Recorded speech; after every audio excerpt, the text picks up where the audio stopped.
If you've ever lost weight only to gain it all back, you're not alone. Research shows only 25% of people succeed in maintaining their weight loss long term. So why is it so hard to keep the weight off? The truth is, most diets set you up to fail. Research shows that nearly every single diet works short term, whether it's low carb, low fat, or intermittent fasting. However, all these diets rely on extreme restriction and don't teach you how to maintain those results sustainably. This is exactly why I created the DAMS system, a structured, evidence-based approach to weight loss. Instead of another quick fix diet, this system focuses on long-term success, helping you build habits that make maintaining your results feel effortless. In this video, I'll break down exactly how the DAMS system works and how you can apply it to reach your own goals without yo-yo dieting, extreme restriction, or feeling miserable. Because weight loss doesn't mean anything if you can't keep it off for good. The first and most important step of the DAMS system is your deficit. Now, why do I say deficit and not diet? Well, every diet that works does so for the same reason. It creates a calorie deficit, meaning you consume less calories than you burn on a daily basis. Diet culture convinces you that the perfect diet exists, when in reality, all that matters is a calorie deficit. But they won't make any money selling you common sense, so that's why they sell you expensive shakes instead. If diets don't work, how do we create the perfect deficit instead? Step 1. Calculate your maintenance calories. Before creating a deficit, you need to know how many calories your body naturally burns in a day. This is your maintenance calories. You can use a total daily energy expenditure calculator online, or TDEE calculator, to estimate this. Step 2. Set yourself a realistic weight loss goal and time frame. Don't fall into the trap of wanting fast results. Research shows that slow, steady weight loss leads to better long-term success. Healthy rates of weight loss are typically around 0.5 to 1% of body weight each week, which translates to roughly 0.5 to 1 kilo or 1 to 2 pounds per week for most people. The heavier you are, the more you can lose at the start while keeping your diet sustainable. But how long should your weight loss be? Well, it depends. For example, if you're 100 kilos and your goal is to lose 10 kilos or 22 pounds, you could aim for 1 kilo per week and finish in 10 weeks, or take a slower, more sustainable approach at 0.5 kilos per week for 20 weeks. You're probably tempted to pick 10 weeks because it's quicker, but losing weight too quickly increases your hunger hormones and may cause your metabolism to adapt quickly to make up for the lack of energy. A longer timeline, such as 20 or even 40 weeks, will help you lose weight without extreme restriction, making long-term maintenance far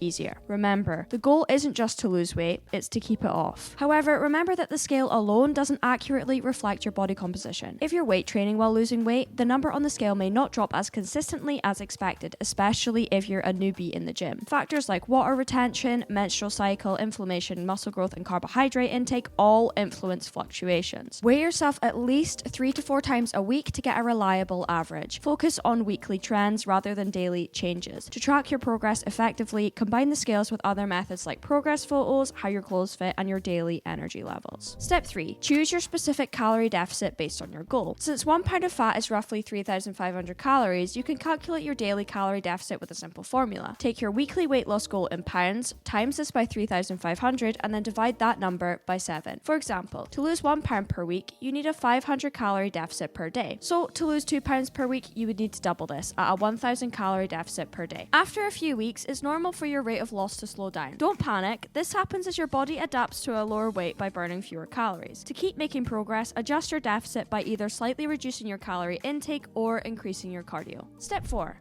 Cardio. While you don't need cardio to lose weight, research shows that it can help the process by increasing energy expenditure, which can offset metabolic adaptation and reduce the need for extreme calorie restriction. Choose a form of exercise you enjoy, because if you hate it, you won't stick to it. Now that we've set up your deficit, the real challenge begins: sticking to it. This is where most people struggle, not because they don't know what to do, but because their approach is too restrictive. Luckily for us, this is where the second part of the DAMS system, adherence, comes into play. Studies show that adherence, not diet type, is the biggest predictor of long-term weight loss success. So how do you make sure you actually stick to your plan? It's simple. Build your diet around your lifestyle. For long-term success, your diet and exercise plan should feel as natural as possible. This means focusing on changes that require the least amount of effort for the most impact, what we can call the minimum effective dose. Instead of overhauling your diet, focus on simple adjustments that reduce calories without leaving you deprived. Eat the foods you love, just in slightly smaller portions. Make easy swaps: low-fat dairy instead of full-fat, sugar-free drinks instead of regular, and and leaner protein sources instead of high-fat cuts. There's also no need to cut out one food group completely unless you genuinely prefer to eat that way. Similarly, don't overcommit to unrealistic exercise routines. Many people go from zero to extreme with cardio, then quit when they burn out. Instead, start small. Add 2,000 to 3,000 more steps per day onto your current step count before jumping into a full cardio routine. A good rule of thumb is to aim for 75% of your deficit to come from your diet and then 25% from exercise. Most people quit their diet because of fatigue. A simple way to avoid this is by taking diet breaks. Going back to maintenance calories for 1 to 2 weeks every 8 to 12 weeks gives your body a physical and mental reset, helping you avoid the exhaustion of constant tracking and restriction. Yes, this might mean reaching your goal a little later, but long-term success comes from consistency, not speed. Those who successfully keep the weight off don't rely on extreme restrictions. They build small, sustainable habits they can stick to for life. But losing weight is one thing, keeping it off is another. Anyone can follow a plan for 12 weeks, but the real question is, can you sustain it for 12 years? This is where the final part of the DAM system comes in. To maintain your weight for life, you need to follow a few key steps. Firstly, increase your calories to maintenance. Once you reach your goal weight, adjust your calories to maintain it. Look at your recent weight loss trend and then add back the calories needed to stop the deficit. For example, if you've been losing around 1 pound a week, you've likely been in a 500 calorie daily deficit. So your new maintenance calories will be about 500 calories higher than what you're eating now. You can increase this number immediately or gradually add calories over time. Both approaches work, but jumping straight to maintenance may cause a small temporary weight increase due to food volume and water retention, but gradual increases also keep you in a slight deficit longer but may help prevent overshooting your maintenance. Secondly, expect some adaptation. After weight loss, your metabolism is lower than before due to reduced body mass and adaptive responses to conserve energy. This means your actual maintenance calories might be slightly lower than you predicted. To counteract this metabolic adaptation, keep your activity levels up, especially steps in light cardio, or opt for increasing your calories more gradually to allow your metabolism to catch up. If your weight stabilizes after a few weeks of adjusting your calories, you've found your maintenance calories. If your weight keeps dropping, increase your calories slightly again by around 100 to 200, or if it creeps up, reduce slightly until stable over a 1 to 2 week period. Next, build habits for long-term success. Keeping the weight off isn't just about calories, it's about habits. If you return to old behaviors, the weight will return too. So here's how to maintain effortlessly. First, self-monitoring matters. Research shows that people who monitor their weight regularly, such as weigh themselves, track food, or take progress photos, are more successful in maintaining their weight loss in the long run. Secondly, ditch the exact number mindset. Don't stress over daily weight changes. Maintenance is a range, not an exact number. A few pounds up or down is normal, especially since hunger hormones stay elevated for over a year after dieting. Third, course correct early. It's much easier to fix a small gain than to regain everything and then start over. If your weight starts creeping up, tighten up your intake slightly or increase activity. Don't wait until it's a bigger issue. And lastly, stick to what got you here. The way you lost the weight is the way you keep it off forever. See your new habits as lifelong behaviors, not just as a temporary fix. The key is consistency. Keep doing what worked, just with more flexibility. If you guys are interested in losing fat and keeping it off for good, I will link my full guide in the description below that goes into everything you need to know in depth, as well as my nifty little progress tracker that I personally use to track my weekly weight loss and keep me on track. The DAM system isn't just about losing weight, it's about keeping it off for life. If you guys found this video helpful, hit the like button, subscribe, and drop a comment on what you'd like to see next. Until then, I'll catch you guys in my next one.